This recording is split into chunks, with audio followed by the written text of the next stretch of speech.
Merci Guylaine, merci Françoise, bonsoir à tous et bienvenue dans Complément d'enquête. Enquête sur les conflits dans le monde du travail lorsque les choses dérapent entre les patrons et les salariés, comme on l'a vu cette semaine à Air France. Le travail, la pression des chefs, la violence et même parfois le racisme. Discrimination, placard, le grand tabou, c'est le thème de ce 319e numéro de Complément d'enquête. Moi, depuis que un patron s'est fait trancher la gorge, j'en ai jusque là. T'as compris ça? C'est pas pareil. Si, c'est pareil. C'est exactement pareil. Et j'ai envie, moi, j'ai envie de prendre un arabe et le tac, et le mettre en haut de mon bâtiment. Et t'as de la chance, hein. Je n'aime pas les arbres. Je n'aime pas les arbres.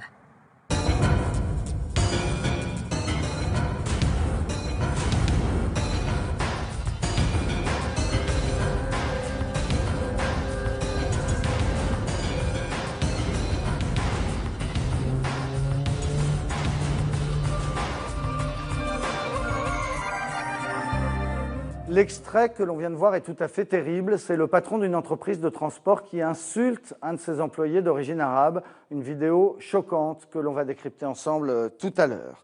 On va également révéler ici le résultat d'un testing inédit, la plus grande enquête jamais réalisée en France sur les discriminations à l'embauche. Plus de 6000 CV identiques ont été envoyés à des entreprises par des candidats juifs, catholiques ou musulmans. On verra quel résultat ça donne. On va aussi vous emmener ce soir au fond du placard, ces bureaux où des employés sont payés à ne rien faire et à regarder l'horloge tourner.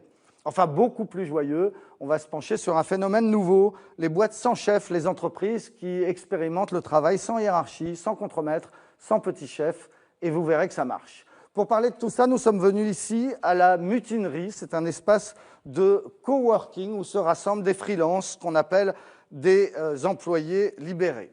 Pour parler des placards, mais aussi de ce qui s'est passé cette semaine à Air France, dans les fauteuils rouges, nous recevrons tout à l'heure Olivier Besancenot, qui a lui-même eu l'occasion de séquestrer des patrons. Nous serons aussi avec Laurent Bigorne, qui est le directeur de l'Institut Montaigne et qui va donc nous révéler les résultats de cette très grande étude sur les discriminations à l'embauche. Mais tout de suite, notre reportage sur ces salariés payés à ne rien faire. Comment le vivent-ils au quotidien?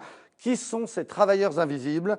Placard, les bannis du boulot, c'est un reportage signé Baptiste Desmontiers, Claire-Marie Denis et Vincent Buchy.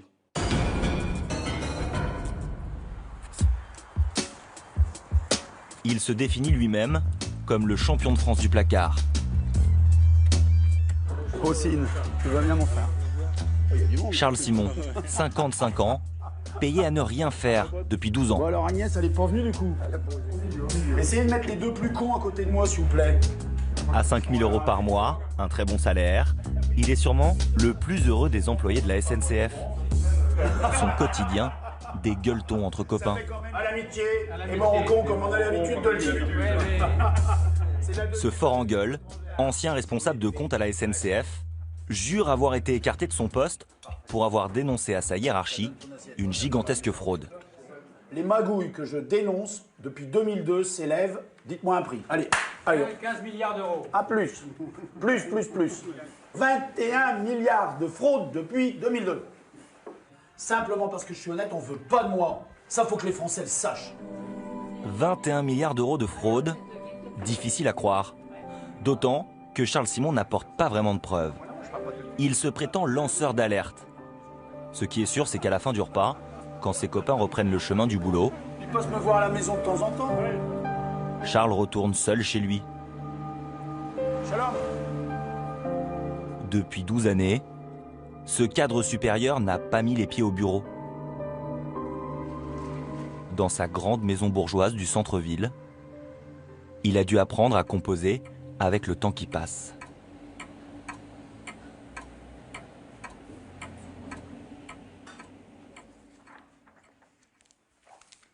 La vie continue de s'écouler. Bon, comme je ne suis pas obligé de me rendre au travail, eh bien, par contre, je confonds parfois le dimanche avec le mardi. Donc, il m'arrive de partir en week-end le mardi et puis d'organiser des gueuletons avec mes copains en plein milieu de la semaine, quoi.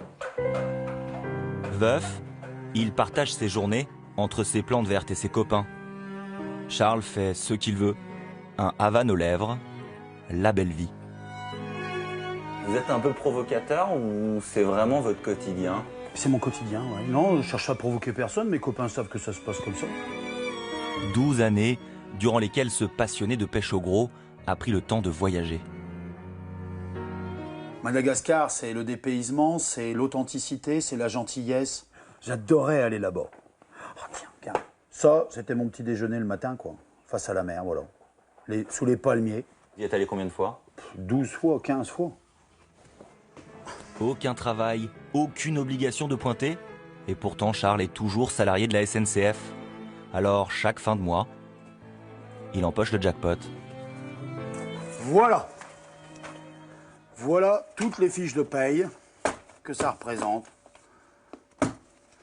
Chacune pèse 5 000 €. Net. Net.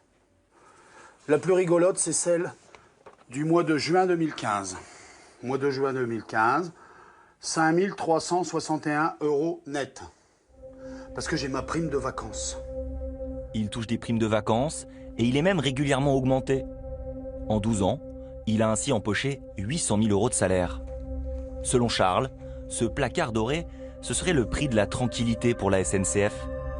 Fin 2002, quand il commence à s'agiter et à pointer du doigt ses prétendues fraudes, voici ce que lui aurait répondu son DRH. À partir de maintenant, tu resteras chez toi. Tu toucheras ta paye tous les mois, on t'enverra ta feuille de paye tous les mois, tu nous emmerdes pas, on t'emmerde pas. La SNCF aurait-elle cherché à acheter le silence d'un salarié gênant? Au siège, on nie en bloc les accusations de fraude, mais cette affaire embarrasse. Selon les syndicats, il y aurait, comme Charles Simon, 300 cadres placardisés, bonjour madame, payés à ne rien faire. C'est la directrice des ressources humaines du groupe, Béatrice Laforie, qui nous reçoit. J'ai assez peu de temps, Bah oui. 10 petites minutes sur un coin de table pour nous dire que non, Charles Simon n'est pas au placard. L'entreprise tenterait depuis 12 ans de recaser ce salarié ingérable. Les relations avec Charles Simon ont été extrêmement complexes. C'est quand même une personnalité un peu atypique. On a discuté par voie d'avocat, on aurait pu discuter mieux, on a sans doute perdu du temps, mais on a discuté et c'est un cas, encore une fois, très particulier. À la SNCF, le mot « placard » est tabou, banni du vocabulaire des ressources humaines. Des situations de placardisation, des situations de salariés qui ne travaillent pas, il y en a d'autres, vous pensez, à la SNCF? Je n'entends même pas la question. On a une politique de ressources humaines qui veut que nous organisions le parcours professionnel en fait, de l'ensemble de nos salariés qui, pour leur grande globalité, passent toute leur carrière dans l'entreprise. Donc ça veut dire plusieurs postes, souvent plusieurs régions, plusieurs affectations. Voire pas d'affectation en l'occurrence. Pour Non, M. Simon, il n'en avait pas. Tous sont affectés. Non, je ne vous suis pas sur ce terrain. La SNCF accompagne, organise des parcours, mais ne licencie pas. Voilà ce qui mène tout droit au fond d'un placard, pas toujours doré. Il existe peu d'études, aucun chiffre officiel, mais il serait des milliers chaque matin à prendre le chemin du travail, sans avoir ni fonction, ni dossier, ni rendez-vous. On a décidé que vous n'êtes plus rien, que vous ne serez plus rien, que vous n'aurez plus aucune carrière, aucun avancement, aucune promotion. Vous n'êtes plus rien, vous êtes un fantôme d'entreprise. Ces fantômes, on les trouve à la SNCF, à la Poste, dans la fonction publique et même dans la télévision, mais aussi dans les grands groupes privés, les banques. Des salariés mis sur la touche, isolés. On est un peu comme un pestiféré, les gens vous évitent, quand ils vous croisent, ils font comme si vous ne voyaient pas. Quand on ne peut pas licencier ou qu'on ne veut pas froisser les syndicats, pour briser un employé et le pousser à la démission, le placard est devenu une méthode de management aux conséquences parfois dramatiques.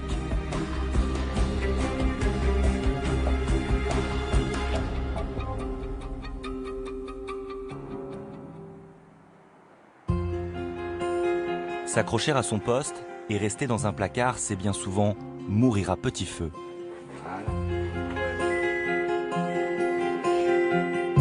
Ce matin, comme chaque jour de sa vie, Thomas, 59 ans, s'est réveillé à l'aube.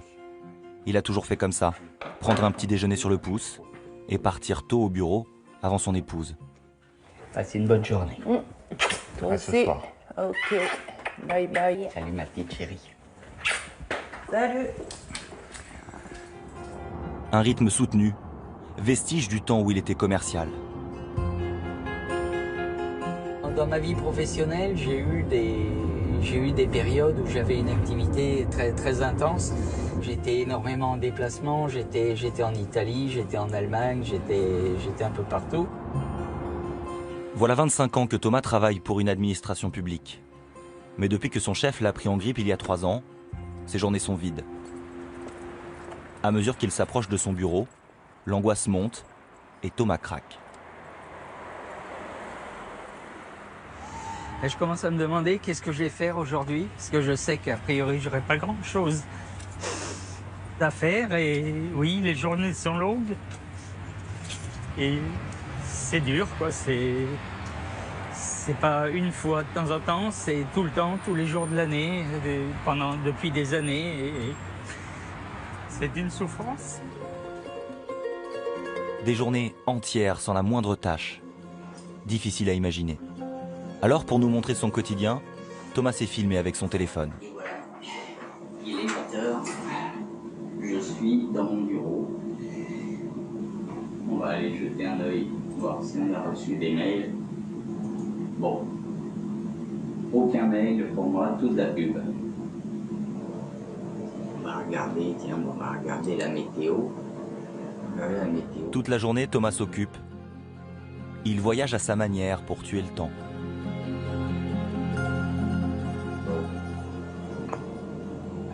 Il est 9h, ça fait 1 heure que je suis au travail. La journée va être très longue. Heureusement, je me suis amené un peu de lecture. Thomas perçoit 2500 € par mois. Officiellement, il est responsable réseau. Eh bien voilà mon téléphone. Je ne vous avais encore pas montré cet instrument de toute inutilité qui ne sonne jamais. En 1 an, il a dû sonner 2 fois parce que des gens avaient composé un mauvais numéro. En fait, je ne suis pas sur l'annuaire. Je ne sais même pas mon numéro de téléphone. Depuis 3 ans, il est totalement coupé du reste de l'entreprise. Avec cette question qui le hante, qu'a-t-il fait de mal? Je tourne en rond dans mon bureau, je tourne en rond dans ma tête. J'ai l'impression d'être puni, mais je ne sais pas pourquoi. Nous le retrouvons à sa pause déjeuner. Chaque jour, à 13h pile, Thomas mange le même sandwich, dans le même bar. Magnifique, merci chef. Toujours seul. Mes collègues, ils ont dû aller manger au restaurant de l'entreprise. Vous déjeunez jamais avec eux? Non, je déjeune pas avec eux. Quand on n'a pas de travail, on est un peu comme un pestiféré. Les gens vous évitent.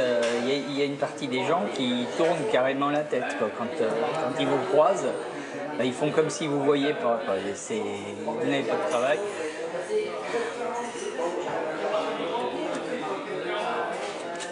Du coup, vous n'existez pas.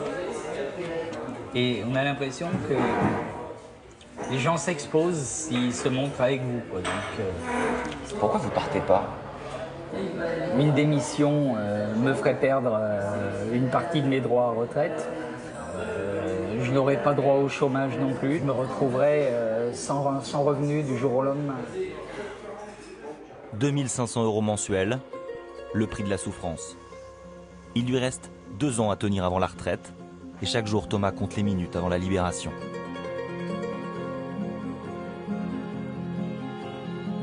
J'ai des horaires à faire, je fais mes horaires et si possible pas une minute de plus. C'est pas la peine de rester en prison, incarcéré dans ma cellule plus de temps que nécessaire. C'est pas de la fainéantise, mais tant qu'à rien faire, autant de rien faire, mais en liberté. Thomas a baissé les bras. Cher maître, bonjour. Comment vas-tu? D'autres, au contraire, ont décidé de se battre. Dans la région parisienne, Loïc Skoarnek et maître Martin Stodoar se sont érigés en défenseurs de ces bannis de l'entreprise. On on a obtenu donc des résiliations de contrat de travail avec des choses très intéressantes. Oh. Le harceleur, on a obtenu sa condamnation à titre personnel. Ça c'est du nanan. Ça. Et c'est un DRH. Oh bah parfait. Oh bah c'est très bien. Bah celui-là il va passer une bonne soirée. Donc leur credo, attaquer pour harcèlement les employeurs qui placardisent. La placardisation, évidemment, c'est une souffrance au travail, dans la mesure où la placardisation, ça peut être géographique, mais aussi psychologique, la rétrogradation, l'isolement, le dénigrement, les personnes qui vous disent plus bonjour, vous avez plus de travail. Donc, obligatoirement, ça devient une souffrance au travail. Vous allez travailler, vous avez la boule au ventre. Il y a 16 ans, Loïc a monté son association après avoir lui-même passé 7 ans au placard dans une grande banque française. Novembre 2011. Pardon. Là, c'est tous les dossiers qui sont en cours actuellement, au cours de l'année 2015. Et là, vous avez la masse d'emails que nous recevons. Vous voyez, c'est donc très important. Aujourd'hui, son pavillon croule sous les dossiers. 5000 salariés le contactent chaque année. Et dans plus d'1 millier de cas, il s'agit de placardisation. Pour Loïc, le placard est devenu un outil pour faire craquer les employés. C'est une méthode de management. Ne pas donner du travail tous les jours. Demander aux salariés qu'on ne vous parle plus. Ne vous faire participer à plus aucune réunion. C'est tout simplement parce qu'on a décidé d'avoir vos pots que vous ne faites plus l'affaire, que vous devez partir de l'entreprise le plus vite possible au moindre coût. C'est ça la vérité. De méchants employeurs, prêts à tout pour faire partir leurs salariés. Pas si simple. Christian Gury a pris de la hauteur sur le monde du travail. Cet ancien manager fait désormais de la gestion de carrière. Depuis 15 ans, des cadres sur la touche, il en voit défiler, et presque à chaque fois, les torts sont partagés. Qui peut se payer le luxe d'avoir un salarié qui ne travaille pas dans un placard, entre guillemets? En fait, en toute théorie, personne. C'est pas rentable, en fait. Payer quelqu'un à pas faire grand-chose, d'abord ça coûte cher, et puis surtout c'est terrible pour l'ambiance. Et donc globalement ça ne devrait pas exister. C'est contre-productif. C'est un manque de courage du salarié qui n'ose pas affronter des choses qui sont difficiles, et donc le changement, et du manager qui n'ose pas affirmer à son collaborateur face à face qu'il y a un problème et qu'il faut que quelque chose change, que l'entreprise a changé et que le salarié doit s'adapter ou partir. Michel, lui, a décidé de prendre sa revanche devant les tribunaux. Son placard, il en est sorti l'été dernier, mais trop tard. Ingénieur, il a vécu l'enfer 3 années durant, et aujourd'hui, il peine à s'en remettre.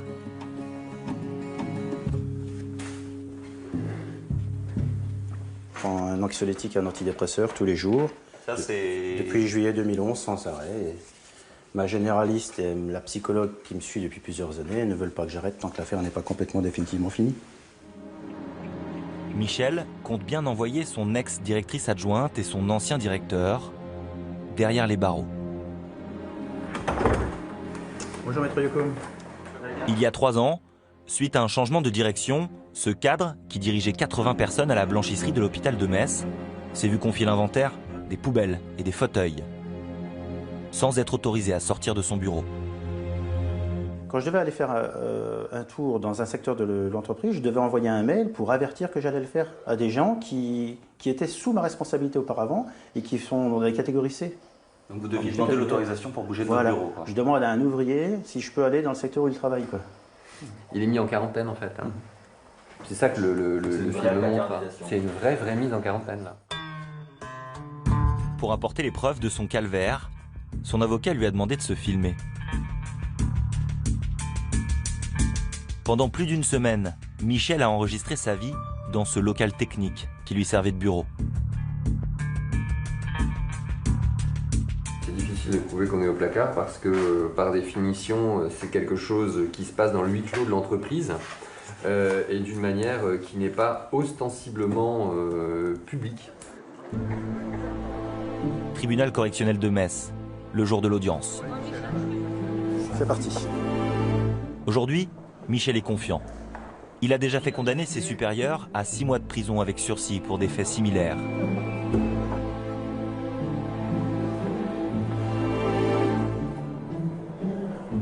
Ses anciens patrons ont refusé de nous parler. Lors de l'audience, Ils n'ont pas eu un mot pour leur ancien employé.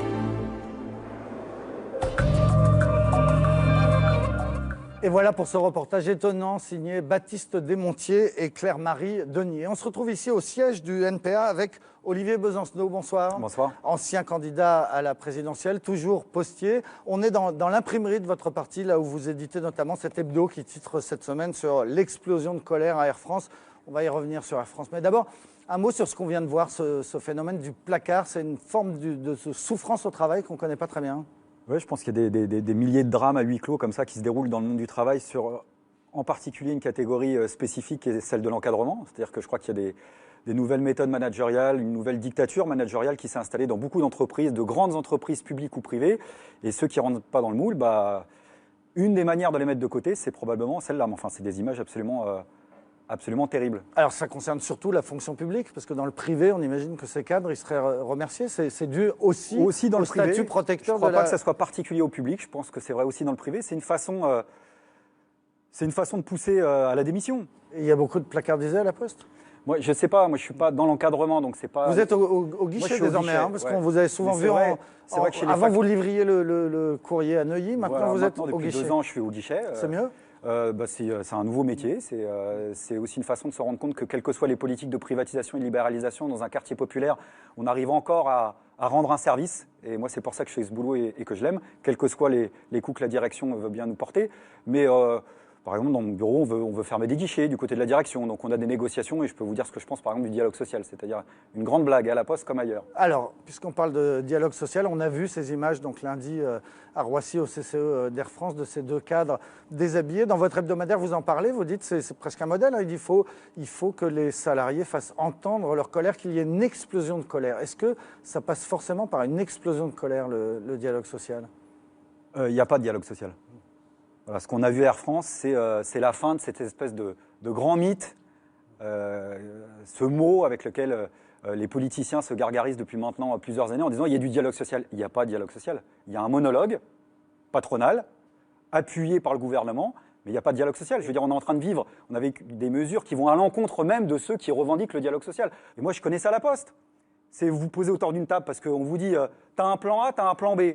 C'est quoi le plan A ? On va supprimer ton emploi. Le plan B, c'est quoi ? C'est la même chose. Et puis on va te prendre de haut en t'expliquant que tu n'as pas compris et on va te réexpliquer les choses comme si c'était un problème de pédagogie. Et cet aspect de paternaliste, de supériorité, je vous assure que pour l'avoir vécu de temps en temps, il est franchement agaçant pour dire soft. Je vais vous prendre un exemple. Quand on se mobilise à la Poste et qu'à un moment donné, en effet, il faut s'asseoir autour d'une table pour négocier parce qu'il y a une mobilisation, il faut trouver un dénouement.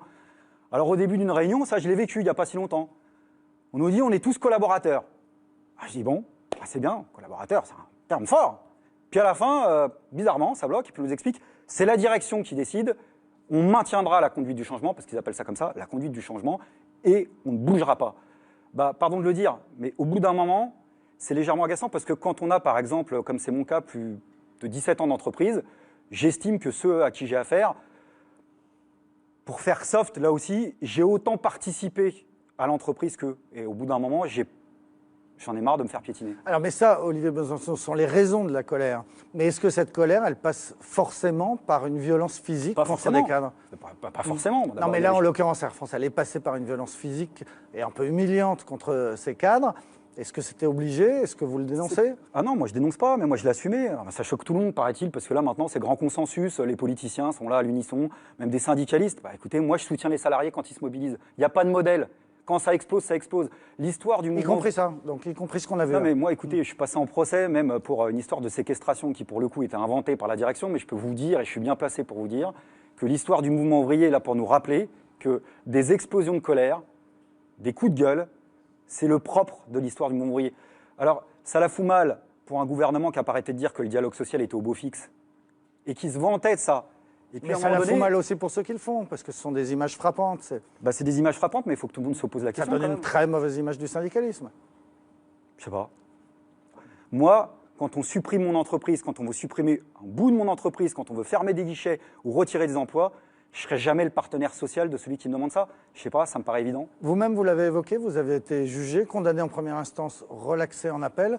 Qu'est-ce qui s'était passé? Vous aviez retenu 13, une dizaine de personnes de la DRH? C'est ce que nous reprochait la direction. Et en vrai, il s'était passé quoi? En vérité, il ne s'est pas passé ça. La preuve, c'est qu'on a été acquittés. Et puis, avec un argument de force, c'est que moi, je ne me suis jamais caché derrière mon petit doigt pour soutenir des salariés quand on arrivait, par exemple, à séquestrer leur encadrement. Donc, le jour où je le fais, je le revendique et je ne vais pas me cacher. Merci beaucoup, Olivier Besancenot. On va parler maintenant de quelque chose qui va vous intéresser aussi, les discriminations dans le travail. Dans un instant, on dévoilera les résultats d'un gigantesque testing qui démontre que les discriminations contre les musulmans en France sont plus graves que celles contre les Noirs aux États-Unis. On en parle juste après ce reportage assez choquant sur le racisme du travail. Mon patron préfère les Blancs, c'est une enquête de Julien Daguerre, Vincent Pifteau et Olivier Broutin.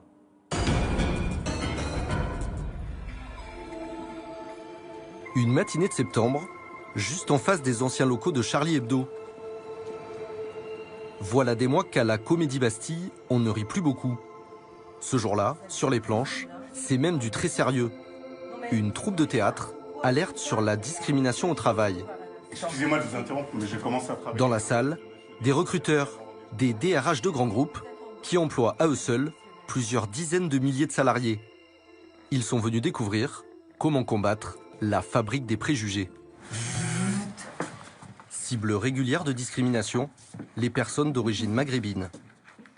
Ah, dis-moi, Pauline, pour l'Aïd, est-ce que ce serait possible d'organiser le travail de manière à ce que les salariés musulmans puissent prendre un jour? Hors de question. Au travers de ces scénettes caricaturales, la question de l'islam. Faire croire à je sais pas quoi, là. Mais non, mais c'est pas la question. N'insiste pas, c'est non. Non, mais après, il va me demander une salle de prière ou quoi, là? Alors. Voilà. Qu'est-ce qui s'est passé? Comment vous interprétez l'attitude de cette dame? Est-elle raciste? Est-ce qu'elle a des préjugés? Si oui, quel type de préjugés elle a? Les salariés de confession musulmane seraient-ils devenus un problème pour certaines entreprises? En tout cas, pas chez nous, pas chez General Electric. Ça, je peux le confirmer. Faire l'amalgame avec le nom d'une personne ou sa religion, je pense qu'on sait très bien que c'est pas comme ça qu'on va résoudre la situation. On va regarder le profil en termes de compétences techniques, de compétences d'ingénierie de la personne, du candidat, quelle que soit son origine. Pour tous ces managers de multinationales et de grandes sociétés, c'est le même son de cloche. Le racisme, pas chez eux. Nos entreprises seraient-elles à ce point vertueuses, soucieuses de diversité? Pas si sûr. Une vaste étude démontre même tout le contraire. Pendant un an, une chercheuse en économie a réalisé un testing sur CV d'une ampleur inédite. 6000 entreprises piégées par de fausses candidatures et des résultats qui révèlent une chose. Lorsqu'on est musulman, c'est 4 fois plus dur de trouver du travail. Lorsque le candidat catholique masculin a besoin d'envoyer 5 candidatures pour décrocher un entretien d'embauche, le candidat musulman, lui, a besoin d'en envoyer 20, soit 4 fois plus. Une discrimination féroce, 6 fois supérieure à ce que peuvent vivre par exemple les Noirs aux États-Unis. Dans tout le pays, l'islamophobie fait des ravages, en particulier dans les petites entreprises. Ils savent qu'ils sont en dehors des radars de la lutte contre la discrimination et ils sont par conséquent assez décomplexés par rapport à ces questions. Après la tuerie de Charlie Hebdo, un autre attentat a bouleversé la France. Le meurtre d'un chef d'entreprise en Isère, décapité par l'un de ses salariés. Pour la première fois, le djihadisme pénètre le monde du travail. Un drame qui semble avoir réveillé de vieux démons. Discours racistes assumés, violence et discrimination. Enquête sur ces tabous qui sautent. Écoute, Mustapha. Sur ces petits patrons qui dérapent. Tu rentres dans le rang ou tu dégages? Tu dégages. Je fais quoi maintenant? Moi, j'ai rien dit maintenant. Regarde-moi, ferme ta grande gueule. Ferme ta grande gueule.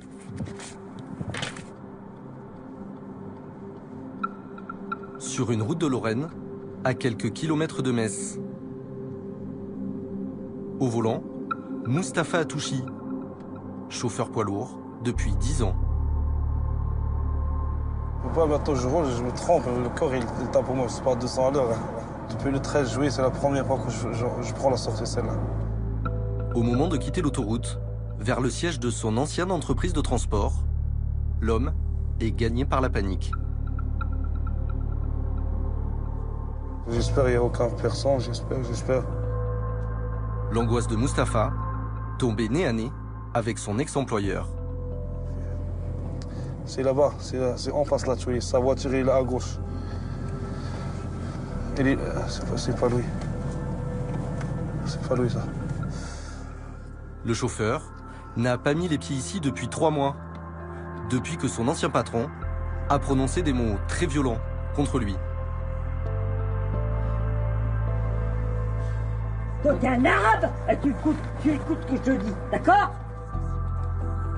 Peut-être qu'un jour, c'est moi qui vais te décapiter et je vais mettre ta tête sur le portail. Ce 13 juillet, tout commence sur le parking de cette PME. À la fin de sa journée, Mustapha, salarié depuis 2 ans, est pris à partie par son employeur. Celui-ci lui reproche une faute qui semble mineure. Il n'aurait pas mis assez d'eau dans la citerne de son camion. T'as vu le camion qui est garé à gauche? C'est là-bas qu'il va arriver le problème, devant la machine bleue et blanche. Pendant une demi-heure, Mustapha va subir un déluge d'insultes. Le chauffeur filme toute la scène avec son téléphone portable, car cela fait plusieurs semaines qu'il endure les brimades de son chef. Parce que où est-ce que tu as eu ton permis, toi? Tu l'as eu en France, ton permis? Non. Non, t'as pas eu ton permis en France. Tu sais pas rouler un camion. Et là, on n'est que 2, mon pote. Hein. Et là, on peut y aller. Hein. On peut y aller avec les poings. Moi, je suis face avec ta petite jalaba de merde, là. Non, moi, je respecte les gens qui pleurent. Et toi, et ta gonzesse de merde, si elle vient encore ici et me dit pas bonjour, alors ça ira mal. Écoute, Mustapha, tu rentres dans le rang ou tu dégages? Tu dégages. Je suis quoi maintenant? Moi, j'ai rien dit maintenant. Regarde-moi, ferme ta grande gueule. Ferme ta grande gueule. Arrêtez vos conneries, les mecs. Arrêtez vos conneries. Moi, depuis que un patron s'est fait trancher la gorge, j'en ai jusque là. T'as compris ça? C'est pas pareil. Si, c'est pareil. C'est exactement pareil. Et j'ai envie, moi, j'ai envie de prendre un arabe et le tac, et le mettre en haut de mon bâtiment.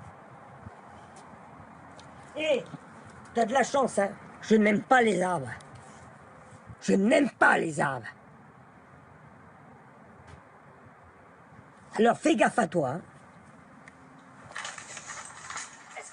Encore choqué par cette agression, Mustapha est aujourd'hui en arrêt maladie, assommé par les antidépresseurs. Ce patron, qui pourtant l'avait embauché, le chauffeur l'a vu se durcir subitement il y a quelques mois. C'était en janvier 2015. Il y a quelque chose qui va arriver à la télé, comme Charlie Hebdo, comme l'autre Marocain, il était son employeur. Il va dire, regarde, votre frère, qu'est-ce qu'il fait? Les Arabes comme vous, qu'est-ce qu'il fait? Mais tu ne mélanges pas trop, on n'est pas tous pareils. Des fois, tu trouves un Arabe, il est bien, il est mauvais, un Français bien, il est mauvais. On n'est pas tous pareils. Mais lui, tout le temps, il me dit non, les Arabes, tous la même. Tous, c'est les mêmes. Que s'est-il passé dans la tête du patron de cette PME prospère, d'une quinzaine de salariés? Sollicité à plusieurs reprises, il n'a jamais donné suite à nos demandes d'interview. Alors, pour essayer de comprendre, nous avons cherché à le rencontrer dans ses locaux. Bonjour madame, il est ici monsieur Guy? Monsieur Guy, en entretien, donc on a une entreprise à faire tourner nous, donc bon. Monsieur, vous connaissez monsieur? En caméra discrète, c'est finalement dans le restaurant où il a ses habitudes que nous l'avons retrouvé, accompagné de son épouse. Monsieur Guy, est-ce que c'est possible de vous parler de ce qui s'est passé pendant 5 petites minutes? Pour quelle raison? Parce que c'est une affaire en cours, monsieur. Voilà, c'est tout. C'est tout. Est-ce que vous me confirmez les propos qui ont été tenus ou pas? J'ai simplement besoin de savoir ça. Mon avocat m'a dit de ne pas vous adresser la parole. Pour quelle raison? Parce que l'affaire est en cours, monsieur. Voilà, l'affaire est en cours. Vous regrettez au moins ces propos ou pas? On n'a rien à regretter. Mais est-ce que vous regrettez ces propos? Vous pouvez me dire si déjà de base vous regrettez ou pas ces propos? On n'a rien à vous dire. Un patron qui encourt jusqu'à 3 ans de prison et 45 000 € d'amende. Car Mustapha Hatouchi a porté plainte pour discrimination liée à son appartenance religieuse. La pièce maîtresse pour son avocat, cette vidéo. Parce que peut-être qu'un jour, c'est moi qui vais te décapiter, que je vais mettre ta tête sur le portail. Donc, ça, s'il a fait référence aux attentats de l'Isère, pauvre malheureux qui s'est fait décapiter par un fou. Quel lien y a-t-il entre cette affaire sordide qui s'est produite et le problème qu'a un employeur avec son salarié? On se rend compte qu'on est vraiment dans le côté irrationnel de cette affaire. On insulte espèce de musulman. Ça n'est pas autre chose que jeter l'opprobre sur une catégorie de population, puisque ça devient une insulte. Je n'aime pas les Arabes, ça c'est son droit.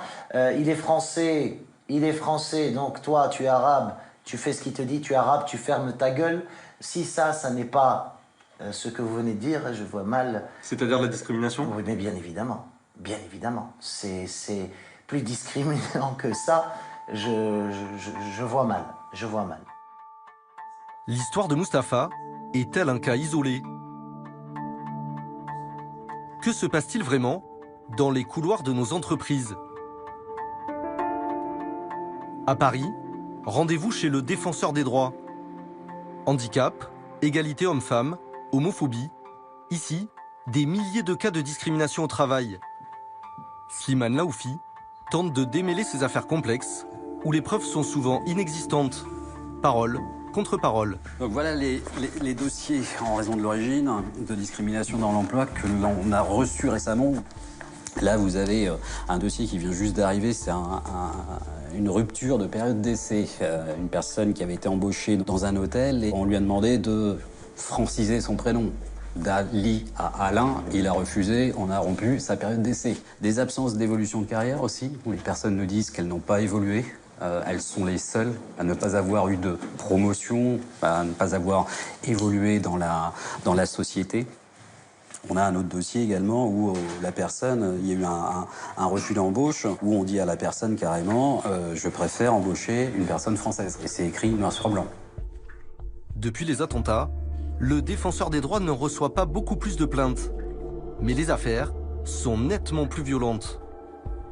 Pour lui, c'est évident, la parole raciste s'est libérée. On le voit dans les situations de harcèlement où on traite son collègue de sale arabe ou de sale intégriste, hein, alors qu'il n'est pas du tout pratiquant. Vous voyez, l'amalgame est vite fait et je pense que ces phénomènes d'actualité, de triste actualité sur lesquels il y a une grosse résonance médiatique, fait en sorte que le stéréotype se renforce au lieu de se déconstruire.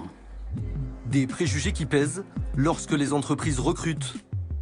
Un marqueur ne trompe pas, celui de l'intérim. Sous couvert d'anonymat, une responsable d'agence nous le confirme par téléphone.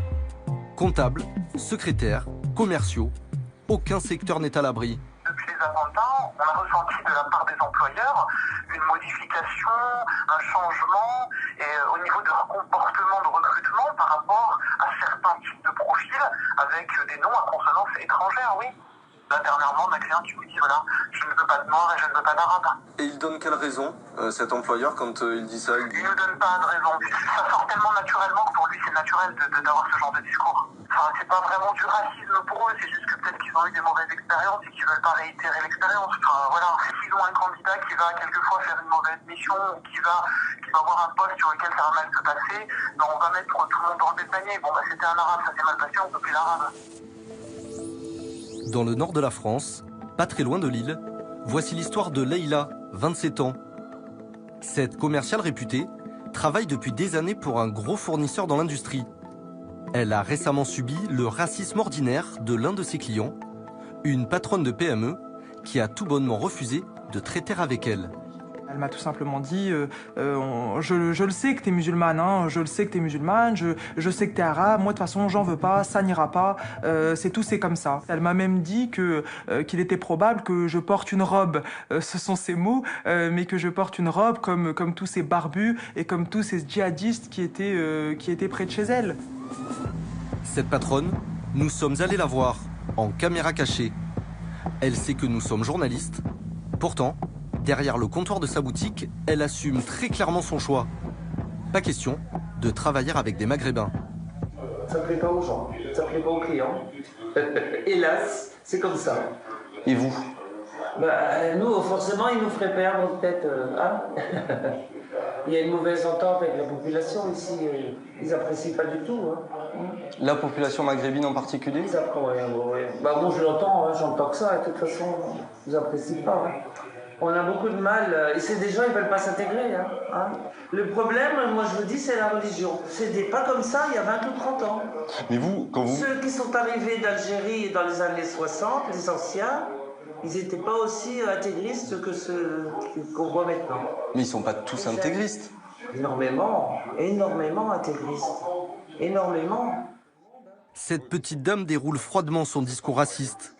Pour elle, pas un délit, mais une simple opinion, qu'elle défend sans honte depuis Charlie Hebdo. Vous savez, les gars qui ont fait les attentats, là, ils ont travaillé aussi dans des boîtes. Est-ce qu'ils ont vu comment ils étaient? Ils n'ont rien vu. Ceux qui ont fait les attentats de Charlie Hebdo, il a travaillé dans une boîte téléphonique ou des choses comme ça, non? Je sais plus. Ouais. Est-ce que les personnes, ils ont remarqué quelque chose? Ils n'ont rien vu.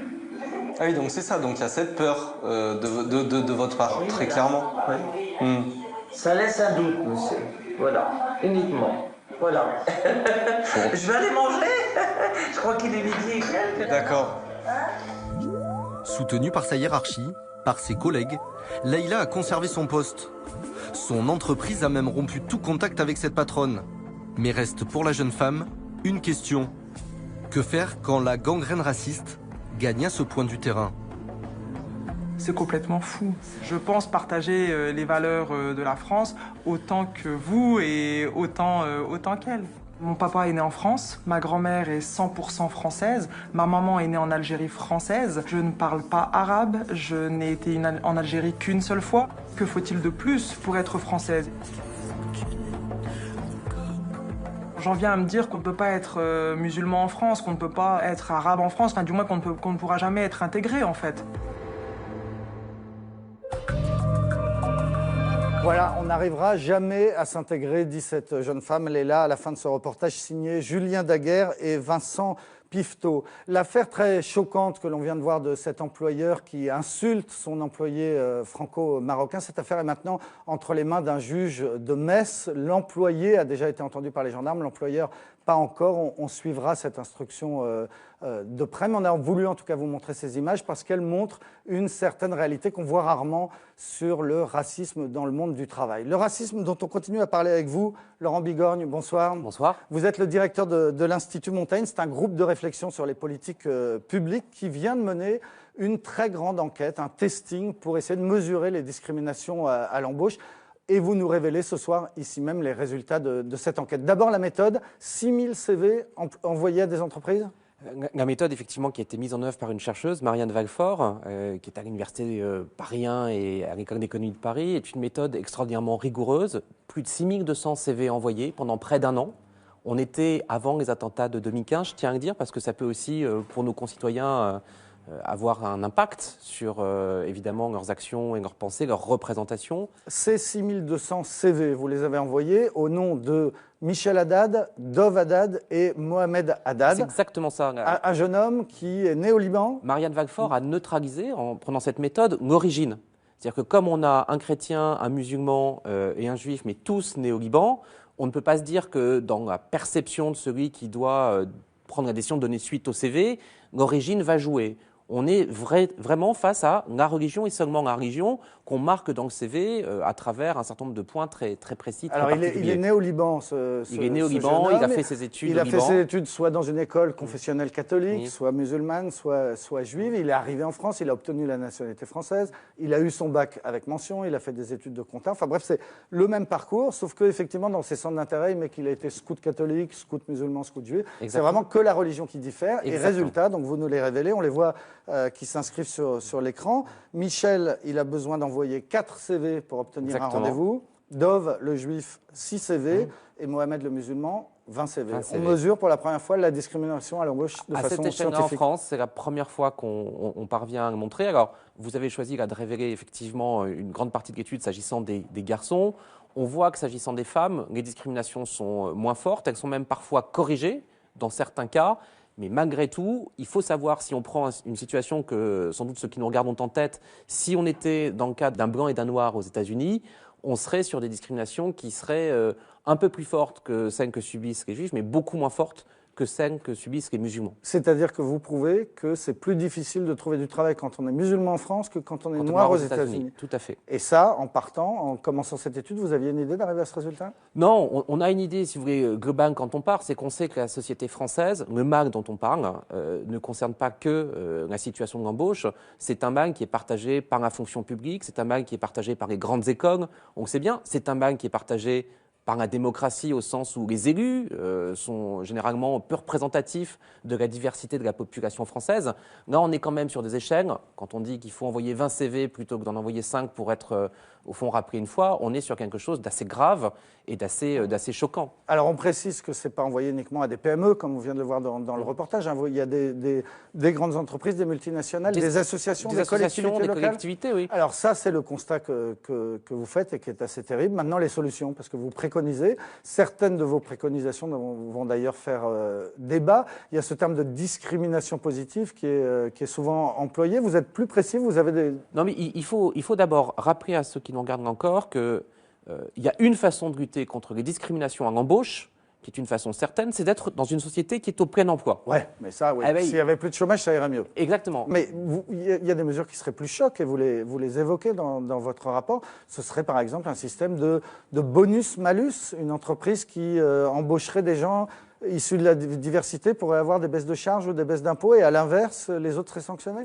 Ça, c'est une proposition que Marianne Wagfort forge en son nom propre, qui n'est pas reprise par nous, parce qu'on pense que dans l'écosystème français, il y a premièrement effectivement un cadre juridique qui est celui de la Constitution. En France, on ne fait pas de différence, et je pense que c'est heureux, à raison de l'origine ou de la religion des gens. Et puis il y a un autre sujet, c'est qu'il ne faut stigmatiser aucune population. Je veux dire par là que vous ne pouvez pas commencer à stigmatiser des candidats à raison de leur origine. Vous ne pouvez pas non plus stigmatiser de mauvais employeurs, parce que ces mauvais employeurs, il y a très peu de chances, au final, que leur comportement se modifie. On voit bien, il y a des systèmes de bonus-malus, par exemple en France, pour recruter des apprentis. Ça ne fonctionne pas bien. Nous, on pense, et c'est évidemment pas la voie la plus glamour, hein, on pense qu'on est face à un problème majeur de formation des recruteurs, de formation des employeurs. Il y a du racisme ordinaire, il y a des peurs. Et j'imagine que si on refaisait ce testing après les événements de 2015, on trouverait des choses encore moins plaisantes. Mais il faut que, vis-à-vis de nos compatriotes qui sont soit juifs, soit musulmans, on arrive à faire tomber un certain nombre de stéréotypes. C'est un combat de longue haleine. Ça prendra du temps, mais il faut impérativement que ça passe par des actions de formation et par, quand ça ne suffit pas, des actions effectivement plutôt judiciaires. Merci Laurent Bigornier. Et tous les résultats de cette étude donc, que vous nous avez révélés ce soir ici sont à lire en intégrale sur institutmontaigne.org. C'est votre site. On a beaucoup parlé ce soir des conflits entre patrons et salariés. Et bien justement, on va voir maintenant quelque chose qui est tout à fait jouissif. C'est ce qu'on appelle l'entreprise libérée, les entreprises qui se libèrent de leurs petits chefs. Il y en a plus qu'on croit en France et ça marche beaucoup mieux qu'on peut l'imaginer. J'ai viré mon chef. C'est une enquête de Mathieu Fourou, Mathieu Nevenglowski et Anne Cohen. Il est un pays où l'on est heureux de se lever pour aller bosser. La Finlande, le champion européen du bonheur au travail. À Helsinki, une entreprise de nettoyage mise tout sur l'épanouissement des salariés. Claire et Aïré sont femmes de ménage. Chez leurs clients, elles décident quand et comment elles veulent travailler. Claire, quelle pièce tu nettoies aujourd'hui? La cuisine? Ok. Et après on fera les bureaux. D'accord. Claire et Aïré ne bossent jamais la nuit. Elles ont choisi d'être visibles, au milieu des employés, fières de leurs uniformes colorés et heureuses de travailler. Il y a beaucoup de papier, hein? Oui, il y a beaucoup de paperasse. Ouais. Comment allez-vous? Nickel, et vous? Une fois leur mission terminée, les femmes de ménage deviennent des commerciales. Elles gèrent elles-mêmes les relations avec le client. Merci. Merci. Le mois prochain, ça va être chargé pour vous, hein? Ah oui, c'est vrai. Il y a cette grande conférence qui arrive. Tout était très propre hier, on était contents. Hein? Oh, merci. Bon boulot, hein. Merci, ça fait du bien de l'entendre. Bon boulot. En Finlande, les nettoyages sol, c'est le paradis du travailleur, où les chefs comme Michael feraient presque office de gentils organisateurs. Les filles, vous pourriez faire la cantine et puis le hall, s'il vous plaît? Moi, je me vois avant tout comme un ami. Je ne veux être ni un petit chef, ni un dictateur. Donc surtout, j'attends d'elles qu'elles me disent toujours ce qu'elles pensent, parce que souvent, elles ont de meilleures idées que moi sur la façon d'organiser le travail. Alors ici, les chefs disent jamais « fais ça et tais-toi » ? Ah non, ah surtout pas. Pas question, pas question. Je ne veux surtout pas qu'elles aient peur de moi. Personne ne voudrait plus bosser pour lui. On lui dirait bye bye. Des chefs à l'écoute et des employés souriants pour gagner des clients. En Europe, Sol est un précurseur, l'un des premiers à adopter cette culture où patron et salarié dansent sur un pied d'égalité. Ici, la confiance paye. Une croissance spectaculaire, 270 millions de chiffre d'affaires l'an dernier. Super ambiance! De quoi donner des idées à des patrons dans le monde entier. 4 siècles que les entreprises gagnent en complexité. Que les patrons s'éloignent toujours davantage de leur base, des salariés. Au fil du temps, des armées de petits chefs ont été créées.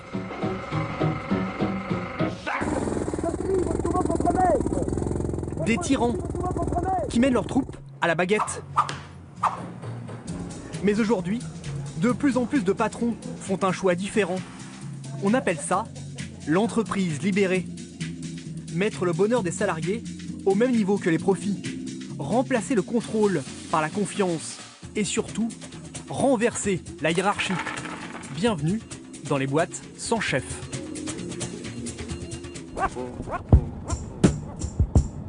À Nantes, une entreprise a rallié tous les patrons qui ne croient plus en l'autorité. Chronoflex, spécialiste du tuyau flexible. Je n'arrive jamais le premier à l'entreprise et je ne repars jamais le dernier. J'ai gommé les titres sur mes cartes de visite. Alexandre Gérard, un repenti de la chefferie. Je ne remettrai plus jamais de costume. Des patrons de PME sont venus de la France entière. Écoutez ce PDG iconoclaste qui a fait le grand saut en lâchant tout le pouvoir aux salariés. Dans cette boîte, en 2011, il a tout démoli. On a supprimé tous les systèmes de carottes et de bâtons qu'il y avait avant. Et on était champion des systèmes de carottes et de bâtons. Alexandre Gérard est devenu le gourou français de l'entreprise libérée. Une théorie à la mode qui accueille chaque jour de nouveaux convertis. Il y a des centaines d'entreprises qui se sont engagées en ce moment, et pas des moindres. Et on peut citer celles qui ont communiqué officiellement, comme Kiabi, Decathlon ou Michelin par exemple. Et si la refondation sociétale, que nous sommes un certain nombre à appeler de nos voeux, était en train de naître au cœur de nos entreprises? Et si les organisations qui ont choisi la confiance et la liberté pouvaient vraiment bouger les lignes? Un discours messianique qui fait mouche chez ces patrons qui voient le monde changer. J'ai la conviction qu'aujourd'hui, il se passe quelque chose dans les entreprises. On sent bien qu'on est dans un cycle qui évolue. Je pense que de toute façon, la génération Y ou Z ou Millennium, elle est en train de tout péter. Donc c'est pas la peine d'essayer de s'accrocher à un système qui ne fonctionne pas. On le sait bien, le système hiérarchique, le système capitaliste aussi, à un moment ou un autre, va céder. Chronoflex Morgan, bonjour. Voilà 3 ans que cette PME de 300 personnes est un laboratoire à ciel ouvert. Leur boulot, réparer des tuyaux dans toute la France. Ici, le patron laisse la bonne humeur et la confiance s'exprimer, en se faisant le plus discret possible. Si vous avez envie de vous faire une petite sieste, vous venez ici. Là, c'est super. Et vous venez souvent ici, vous? Alors en fait, moi je suis pas très souvent au bureau. Mais quand je suis ici, j'aime bien. Non, en fait, ce qui est très important, c'est de trouver la bonne distance avec l'organisation. Si je suis trop près, je sais que j'influe négativement. parce que je représente le patron classique que j'ai été pendant 15 ans. Et si je suis trop loin, je ne peux pas assurer ce rôle de gardien. Donc l'idée, c'est de trouver la bonne distance, être présent pour assurer d'être le relais quand il y a besoin de quelque chose, mais suffisamment de laisser d'espace pour qu'ils puissent eux-mêmes construire l'avenir de la boîte. Chez Chronoflex, les décisions stratégiques se prennent désormais sans le patron. Cadres et ouvriers prennent sur leur temps de déjeuner pour s'accorder sur les budgets. Peut-être qu'on en parle aussi avec le reste, ceux qui sont à distance. Pour recruter leur pairs. Qu'on leur fasse un petit retour. Ou ce jour-là, pour décider du contenu de leur prochaine formation. Ils sont en visio avec un formateur potentiel, un fournisseur potentiel. Et ils vont choisir le nombre de jours, le format, le budget, etc. Comme ils ont connaissance de tous les chiffres, ils vont pouvoir prendre la bonne décision. Ça se passe toujours comme ça ici, c'est sans vous. Ça se passe comme ça. On a confiance et ça se passe toujours très bien. Le collectif est toujours raisonnable. La démocratie avant la hiérarchie. On peut voter 2 fois. Oui, oui. Ouais. 2, 4, 6. Ouais. C'est pas Philippe. C'est le premier des commandements de l'entreprise libérée. Que je garde. Plus facile quand il y a un chef qui tranche, là, non? Non, parce qu'on subit. Donc finalement, les frustrations, on les ramène avec nous. Là, on a tous décidé, donc les frustrations, il n'y en a pas. À voter. J'ai gardé. Génial. Waouh. Même les cadres, comme Sébastien, sont élus par les ouvriers. Mais ici, on ne parle pas de chef, plutôt de capitaine. Sébastien vient d'être réélu pour un mandat de 3 ans. Chaque mois, il gagne 200 € de plus que ses copains. J'ai pratiquement rien à faire, quoi. Il débrouille son chef. Ah ouais. C'est ça. Non mais c'est vrai en plus. C'est ça, ils sont tous autonomes ici, donc à part faire les plannings, les astreintes, les trucs, autrement... Nous, avant tout, c'est un collègue de boulot. Voilà, tout à fait, je suis un technicien. Avant capitaine, il n'aurait pas le statut de capitaine. Enfin, il aurait. Si capitaine, c'est juste un nom qu'on met sur la tête. Hein. Et si ça marchait mieux sans chef? Près de Rennes, des employés sont beaucoup plus heureux depuis que ce vilain mot est interdit sur les murs de l'entreprise. AMI n'est pas un kolkhoz, ni une coopérative. Mais dans cette petite usine de pièces métalliques, tout s'est mis à mieux tourner le jour où la direction a laissé les manettes aux ouvriers, comme David, employé ici depuis 10 ans. Quand une pièce casse sur sa machine, ici, pas de paperasserie. David peut la commander lui-même, directement.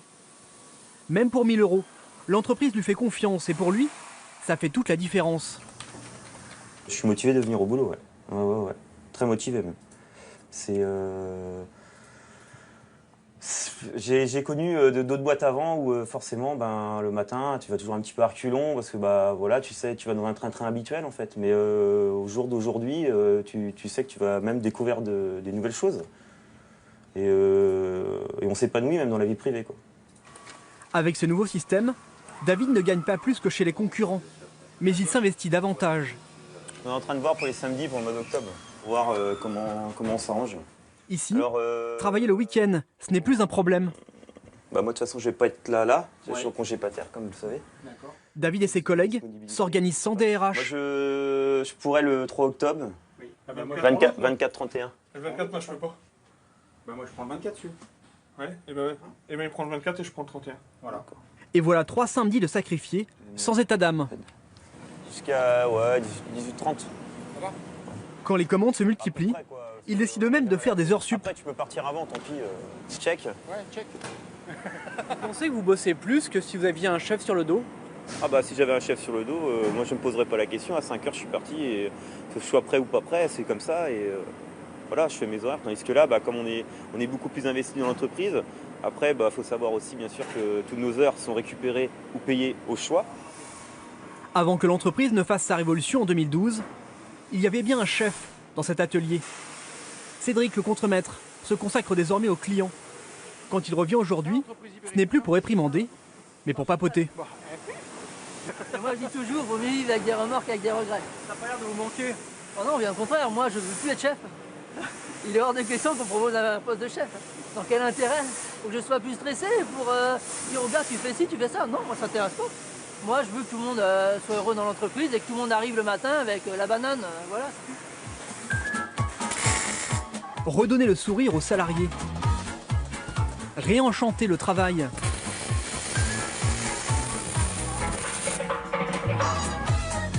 Quand le nouveau directeur a pris la tête de l'usine, en 2012, il a commencé par faire redescendre les chefs de leur piédestal. Nous, on considère que l'homme est bon, qu'il est intelligent, qu'il est capable de s'auto-organiser et que s'il a compris pour qui et pourquoi il travaille, s'il a compris le sens de son travail, il peut fonctionner en autonomie complète.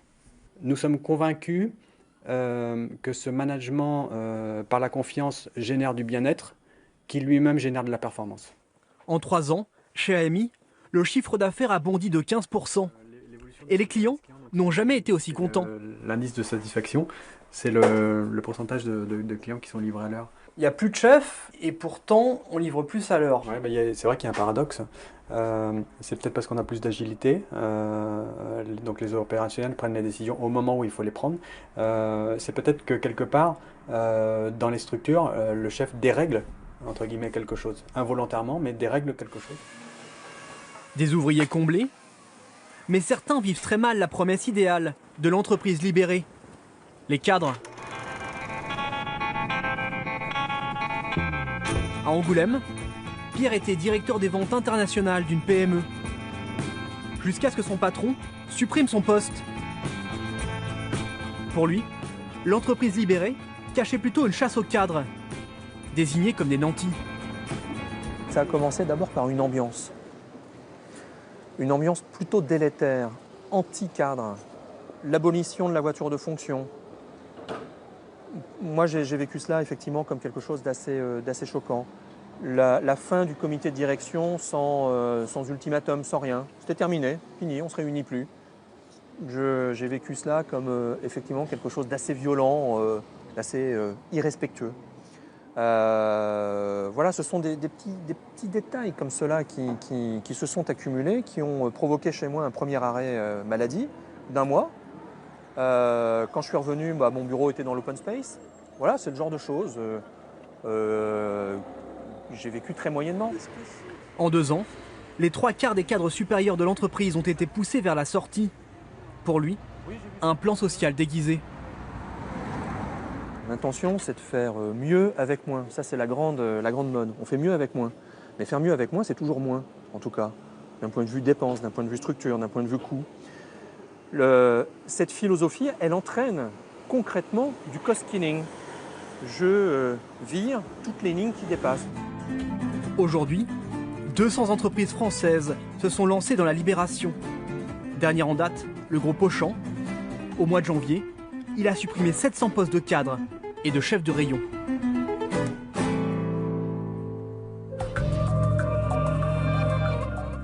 Et voilà pour ce reportage signé Mathieu Fourou et Mathieu Niewenglowski. Et on se retrouve ici à La Mutinerie, c'est un espace de coworking, de travail ensemble dans le 19e arrondissement de Paris. Ici, on peut travailler, jouer au piano, il y a une salle de yoga, il y a des bureaux, il y a des salles de réunion, il y a un café, enfin bref, tout pour travailler dans le bonheur. Et on se retrouve avec vous, Laurence Vanet, bonsoir. Bonsoir. Vous êtes spécialiste du bonheur, vous avez même eu un titre officiel, vous étiez Chief Happiness Officer, c'est-à-dire chef du bonheur à la sécurité sociale belge. Vous allez nous raconter ça, mais d'abord un mot sur ce qu'on vient de voir, c'est très très réjouissant, non ? C'est plutôt réjouissant, effectivement. C'est une vraie lame de fond. Donc, on est sur à peu près 200 organisations en France qui s'investissent dans le bonheur au travail. Mais on ne peut faire qu'une chose, c'est contaminer, puisque le bonheur, c'est contagieux. Eh bien, un des critères du bonheur, c'est donc de supprimer les petits chefs ? Pas nécessairement. Un des critères du bonheur, c'est de donner de la valeur ajoutée, en fait, à tous les niveaux hiérarchiques. Et puis, c'est donner de la valeur ajoutée et faire comprendre à chacun quel est son rôle dans l'organisation. Alors, tout ça, vous l'avez appliqué donc vous-même à la sécurité sociale belge. Qu'est-ce que vous avez fait là-bas ? C'est un grand projet d'équipe. En fait, le ministère avait la nécessité de changer sa culture. Pour changer la culture, on a changé l'environnement de travail, notamment en proposant 7 postes de travail pour 10 personnes, une vraie révolution. C'est-à-dire, vous supprimez des postes ? Non, on supprime les bureaux, en fait. Donc, on ne propose plus que 7 bureaux pour 10 personnes. En général, on sait que le taux d'occupation moyen d'un poste de travail dans le bureau est de 80%. Le reste du temps, vous êtes en congé, vous pouvez être en maladie, vous êtes en formation, en réunion. Donc, il n'y a pas besoin d'occuper autant de mètres carrés, finalement. Et ça a tout changé ? Ça a changé, ça a été vraiment un levier pour faire basculer la culture, mais on a aussi bien sûr travaillé sur l'évolution du rôle des responsables d'équipe, on a travaillé sur les modes de communication, on a travaillé sur les objectifs, on a arrêté les objectifs individuels, plutôt travaillé les objectifs en équipe. Donc finalement, on a remis du civisme, de la collectivité, de la solidarité au sein de l'organisation et bien sûr de la confiance. Et résultat ? Les résultats sont vraiment impressionnants, résultats financiers parce qu'on a économisé énormément de mètres carrés, ça s'est chiffré à un moment donné à 9 millions d'euros. On a diminué par 2 nos frais d'énergie, nos frais de maintenance, de 80% les frais de reprographie.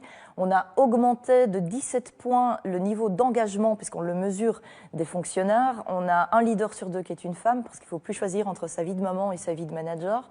On a augmenté de 500% les candidatures spontanées, on a diminué de 75% les départs volontaires et on est devenu un des employeurs les plus sexy de Belgique. Ah oui, parce que jusqu'à présent, la Sécu en Belgique, comme peut-être chez nous d'ailleurs, c'était pas très sexy. La Sécu belge avait du mal à recruter. Oui, tout à fait. En 2005, on a pris conscience qu'il y avait presque personne qui voulait postuler chez nous, alors qu'entre 2005 et 2015, on allait perdre 40% du personnel puisqu'il y avait les départs à la retraite. Et il est hors de question de mettre la clé sous le paillasson de la Sécu, donc on était obligé de se réinventer pour devenir à nouveau attractif. Alors ce qu'on a vu dans le reportage de Mathieu Fourou, donc c'est que les postes intermédiaires, les hiérarchies sont parfois supprimés pour donner de la confiance aux gens, pour leur donner le sens de l'initiative. C'est ça l'essentiel, c'est de dire aux gens prenez-vous en main, c'est comme ça que ça va mieux? C'est en partie comme ça que ça va mieux. Donc effectivement, il faut pouvoir cultiver cette confiance a priori. Et ça, c'est un grand défi pour chaque responsable d'équipe, c'est d'arrêter d'être dans le contrôle, mais de dire je vous fais confiance, je vous offre ma confiance a priori, donc ne la trahissez pas. Donc l'idée, c'est de donner de la liberté à chacun pour s'organiser, mais en échange de cette liberté, ça va être de demander la responsabilité de ses choix. Et c'est à partir de ce moment-là que finalement, on arrive à dégager plus de bonheur pour la personne, parce que vous pouvez décider comme vous l'entendez de vous organiser, mais aussi plus de performance, parce qu'on agit sur le collectif. Mais est-ce que ça marche à tous les coups? Parce qu'il y a plein de chefs qui pensent que s'ils ne sont pas là, leurs employés, ils font rien. Ils se disent, c'est quand je suis là, je les pousse, sinon ils vont se tourner les pouces. Oui, mais ça marche à tous les coups. À partir du moment où on a compris ce qu'il y avait à gagner derrière, un chef qui va passer du contrôle à la confiance, en fait, il va se dégager énormément de temps pour pouvoir s'inspirer, pour pouvoir repenser sur la stratégie, parce que ça va devenir un de ses rôles. Son rôle va devenir d'inspirer son équipe et surtout de la mettre en situation de succès. Ça devient un facilitateur, en fait. Ça se mesure comment, le niveau de bonheur dans une entreprise? On peut regarder les sourires le matin à l'arrivée, mais enfin, c'est un peu subjectif. Bon, la première chose, c'est de demander à vos collègues, à vos collaborateurs s'ils sont heureux, tout simplement. Et puis, on peut avoir des indicateurs qui sont effectivement vraiment ancrés dans la vie de la société. On peut regarder le taux d'absentisme, on peut regarder le taux de maladie, on peut regarder le taux d'engagement. On sait qu'un salarié heureux est 2 fois moins malade, 6 fois moins absent, 9 fois plus loyal, ça coûte très cher de perdre quelqu'un, 31% plus productif et 55% plus créatif. Qui n'en voudrait pas? Eh bien, ça fait du bien de parler un petit peu de bonheur et de parler avec quelqu'un d'heureuse. Merci beaucoup, Laurence Vanet, donc du cabinet Happy Formance. Ça fait du bien après ce qu'on a vu ce soir sur le racisme ou sur la violence dans le travail. Merci à ceux qui m'ont aidé à préparer cette émission. Thomas Auro, Joël Bruandé et Clément Castex à la rédaction en chef. Caroline Durand à la préparation des plateaux, Philippe Lallemand à leur réalisation. La semaine prochaine, un nouveau numéro de complément d'enquête consacré à la menace terroriste. Tout de suite, musique sur France 2. Alcaline.